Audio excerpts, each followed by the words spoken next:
Hey, g'day. I want to give a shout out and a recommendation on this little book, Sand Talk, by Tyson, Yunkaporta. It's just bloody brilliant. I ended up buying a copy for myself, for my wife. I bought the audio book. I think I bought 3 other copies and I gave them away to friends. And then on top of it, I probably recommended it to a dozen people and now hopefully to 1,000 more. It's brilliant. My doctorate's in theology. My first degree is in agriculture, systems agriculture. Being able to take complex topics, in both of those cases, complex topics and distill them down and make them obtainable. And that's exactly what Tyson has done in this. The ability to be able to take information and distill it so it's accessible is a gift.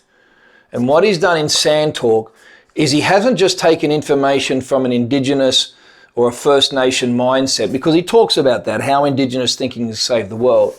He deals with philosophy, with culture, with language, with First Nations outlooks, with quantum physics, and he pulls all those strands together in such a way and presents them in such a manner as it's instantly digestible and understandable. And that is a tremendous achievement, a sign of a great mind, and a sign of an even greater writer. So in terms of the topics he's dealing with and how he deals with it, he does it very, very well. My first degree, as I said, was in agriculture, systems agriculture, looking at the world as a system, being able to identify the components of those systems, seeing how they work together in a unified fashion, taking that information and allowing it to help identify not only problems but solutions. And that's what Sand Talk does. He looks across a whole genre, everything from financial markets to environmental issues, and takes it as a whole. And on top of that is layered a cultural understanding of First Nations or Indigenous outlook on life and saying, hey, this is how this whole thing ties together. Again, very well done. And very insightful into how blackfellas think and why land's so important to them. And this is the third point I want to bring out.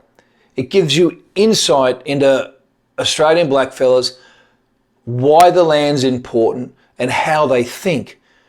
Now, if you have any inclination to understanding what's behind a lot of the First Nations push in Australia for Indigenous people, and why things like land is important to them, this book's going to help you.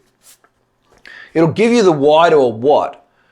It'll show you why things like place is important, why country is important, why when they say things like have a yarn about it, they're talking about not just a conversation or a chat, but they're talking about a type of interaction that is very respectful and is very two-way. And I think out of everything that I would hope that every non-Indigenous person would take away from this book would be is this insight into why and how some of these things and conversations are happening in our country, and why it would be beneficial to just take a little bit of time to understand the audience that's talking to you and that you want to talk to. Besides that, in and of itself, the information in here about an approach to the world, a worldview in and of itself, is very, very beneficial. Very, very old in its thought process and its processing of thought and information, and very sustainable.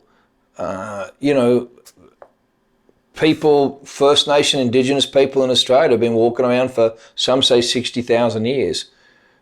The oldest culture, the oldest engineering in the world is in Bawarana, a whole bunch of black fellas. Would it not be worth the examination of the people and the mindset behind that longevity? Because I think that speaks eons. Anyway, get a copy for yourself, get a copy for the missus, and give away a whole bunch. Very, very good, and I'm excited to hear about his new book coming up.